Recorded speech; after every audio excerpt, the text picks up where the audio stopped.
Welcome to Kenton's videos. Enjoy the video.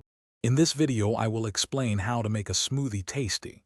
First, choose your liquid base. Water, milk, or juice works well. Next, add 1 to 2 cups of your favorite fresh or frozen fruits. Don't forget a handful of leafy greens like spinach. They add nutrients without overpowering the flavor.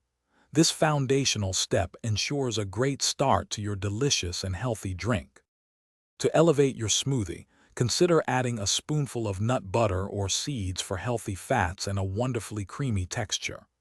A dash of spices, like cinnamon or ginger, can introduce a warm, aromatic kick. If you prefer a sweeter taste, a small amount of honey or maple syrup can be added.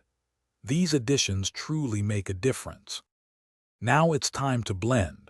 Process all your ingredients on high until the mixture is completely smooth, which usually takes about 30 to 60 seconds. If your smoothie is too thick, add a little more liquid. For a thicker consistency, toss in some extra ice. Always taste and adjust the flavors, maybe with a squeeze of citrus or more fruit. Your delicious, homemade smoothie is ready. Pour it into a glass and enjoy it immediately for the best taste and nutritional benefits. Don't be afraid to experiment with various fruit and vegetable combinations to discover your new favorite recipes. Remember, the possibilities are endless for creating unique and tasty blends. Also, for a great reading experience, check the description for a link to the new Kindle Paperwhite and other deals. Thanks for watching. Consider subscribing if we helped you.